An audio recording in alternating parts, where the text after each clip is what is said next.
I can only blame nobody seeing this on the fact that Yugi was so far away looking up at the rest of the cheering gang. Well done, Yugi. What a creep! I get that Pegasus is the bad guy here, but how is congratulating Yugi on his victory over Mai classifying him as a creep? He doesn't even sound sarcastic in this sequence. The second match of these playoffs will begin shortly. Now? Boy, that was sure quick. I'm with Joey on this one. Not even an intermission between duels or giving Joey a chance to at least get down from the viewing balcony. Guy makes his living out of winning prize money from tournaments just like these. So did my Valentine, and look how that turned out. I think we can look forward to an honorably fought match. Huh? Joey is shocked that Yugi would like their potential duel to be honorably fought. What was he expecting? The Pharaoh to suddenly pop out and threaten to send him to the Shadow Realm? What time is it? Yeah! Being shocked at the sight of Bandit Keith laying down on a couch somehow caused Joey to slip on a banana peel and nearly fall into the bottomless pit. That's the second time today he's almost died from something that wasn't card games. That's what you think, you dork. Bandit Keith must have seen my bonus round on how many times he said dweeb and doesn't want the smoke a second time. Hey, dweeb, show the man your card. Oh, perhaps he wants the smoke after all. Nah, I think I'll let him off the hook this time so long as he doesn't get on my nerves about calling Joey a dweeb every 5 seconds. Also, Bandit Keith is not even trying to hide the obvious fact that he stole Joey's tournament entry card, sitting on a couch instead of standing on his side of the dueling field, bragging about the card in his hand. Not to mention Pegasus eventually rats him out, which makes me question why he doesn't just do it now. Well, what a shame. Because you said that, you've confirmed to me that you stole Joey's card. Per the result of a disqualification, Bandit Keith has been eliminated, and Joey Wheeler is the winner.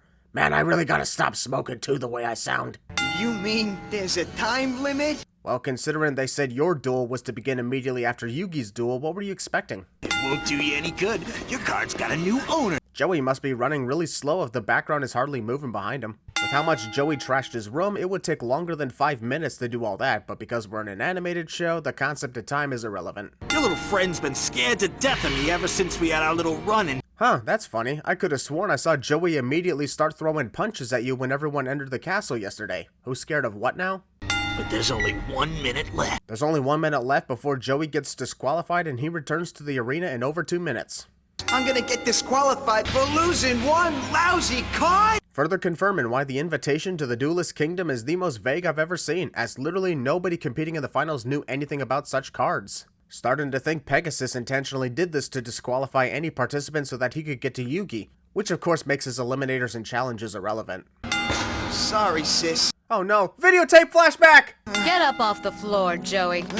What is Mai still doing here? Given how the last thing she told Yugi was she needed to search for herself and learn some lessons, I presume she immediately left the Duelist Kingdom Island. And since she was nowhere to be found when Joey lost his card, she wouldn't know that he needed it. Her psychic powers must indeed be real. Sounded like a bad soap opera, but then who doesn't love a bad soap opera? WWE. Wait, Mai! You don't have time for this! Matter of fact, it's already been 2 minutes, so you're disqualified. Might as well leave with Mai. Impossible! Huh, Keith, you're looking shocked that I have this card in my hand. Man, Keith is absolutely terrible at hiding the act of thievery he committed. Good. I'll warm you up. And wear you out. Split screen on a split screen, and Keith's shades are still on his face, so this shot of his eye poking out should not even be possible. Against the Intercontinental Champion. I could win a better prize than that in a box of cereal. The Duel Monsters Intercontinental Championship is being treated about as much as the WWE Intercontinental Championship. Once again, Yu-Gi-Oh! Gets sinned for having the participants play fusion monsters without actually fusing any monsters together. The knight has a higher attack power than Keith's monster! But because we're celebrating about it, I think it's safe to say that Bandit Keith's monster has a hidden ability that will render Joey's attack useless. I would only be convinced that the attack would be successful if you guys didn't make it obvious it wouldn't. That's why he played a machine card. They're magic proof. What are the odds that this fact will be completely ignored in later seasons when machine monsters are used against those who use magic, just like almost everything else that had an ability for one episode? So, what's their glitch, Yugi? Yugi at this point is the wrong person to ask when it comes to new monsters you have never seen before, as he reacts in shock to almost every new thing we see. Fence! Whoop. My mistake. Just forget what you saw. Too late, you put that monster in attack mode on the field, whether intentional or not. It's like when you play chess and you accidentally move a piece forward and let go. Once a piece is moved onto the field, it cannot be changed. Also, forgetting what he saw is sure to be easy for Joey considering that monster wasn't even visible before it got snatched back up. When the hell did Joey get this replacement Flame Swordsman card after it's been a fusion monster this entire season? The attack points of that card Keith dropped. They're higher than its defense. How the hell do you know that? Aside from Bandit Keith, the only other person who could actually see the card database is Joey, and he didn't announce anything about seeing the attack and defense strength of Keith's mystery monster. Plus, the screen did not show us, the viewers, the box of the point system either, so how does Yugi know this? Defense points stronger. Nah, no big thing. No big thing? By now, you already know that machine monsters can deflect magic, and you just saw Keith turn his monster into a machine. Also, whose bright idea was it to have Bandit Keith have a split screen while we're still looking at Joey? At least he ain't freaking out like the time Docs appeared out of nowhere. Joey's life points will be all gone if that attack hits. So then we have nothing to worry about. If you just announced to us that Joey is at the brink of losing immediately, Yugi has been using his plot armor powers to protect Joey for almost this entire duel so far. Can you use her powers to make Tristan useful too? You couldn't have just shown us all 4 of the gang reacting to Joey's trap card without this wheel split screen? Of course. Nice move. Missed opportunity to give Bakura the red colors in the background to foreshadow that he's the ultimate villain in this series. A stop defense card? I'm switching my X-Rater back to defensive mode. So when the card was known as Defense Paralysis, it was a continuous trap card, but when it gets renamed to Stop Defense, it can only be used for 1 turn? Next thing you're gonna tell me is the Flame Swordsman will have a blue sword in the future. Now it's my turn. Launch a spider. Holy fuck, that's a lot of camera retakes. Bandit Keith must not be reciting his lines properly, forcing us to restart the scene every time. If you keep this up, you'll be dueling Pegasus in no time. Well, given Joey has the Glory of the King's Hand card, even if he goes on to defeat Yugi in the finals, he wouldn't be dueling Pegasus because he needs the other card for that. Your sister's counting on you. Make her proud. Shut up, Tristan. Don't you dare start setting up the flashback to the videotape. And a sister? Damn you, Pegasus! Let's get on with this match. Oh, your tricks may get you a little way. 1 card face down. I'm confused. We're just starting the 2nd episode. Bandit Keith told Joey to continue this duel, to which Joey takes one of his cards and prepares to play it, so it must be his turn. But then Keith starts playing cards on his side, revealing it was his turn the whole time. Stop confusing me. Toy blaster. I'm throwing this baby down too. Wait a minute. Since the Time Wizard is classified in the series as a monster card, did Joey just summon a bunch of monsters in a single turn? But that's against the rules. Say hello to my time-traveling time machine. Couldn't it just called it a time machine? The only purpose for the existence of a time machine is for time traveling, so adding in time travel into the name is a major Sherlock Holmes moment.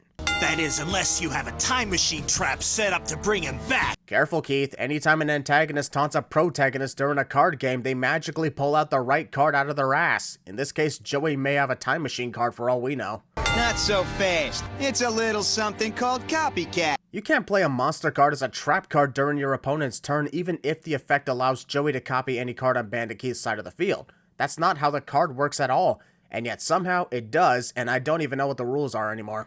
Go 7 completed. How come that middle slot just switched to a 7? Did you ever think it had something to do with the card Bandit Keith played just now? Don't start pretending that you can't see the cards anymore after you've shown crazy supernatural abilities throughout this show so far. This is once again an example as to why Pegasus, while being the main antagonist of the season, is still a fair player. He knows Bandit Keith is cheating by slipping cards up his wristband, but still chooses to let Joey figure out the situation himself.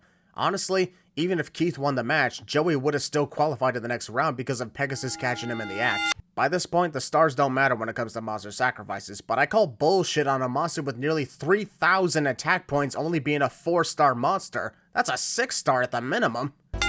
Thanks to my handy Dragon Nails card. Since when the hell did Joey acquire that card? Prior to winning the Red Eyes Black Dragon from Rex Raptor, Joey had no idea of the card's existence, but now he's got this in his deck?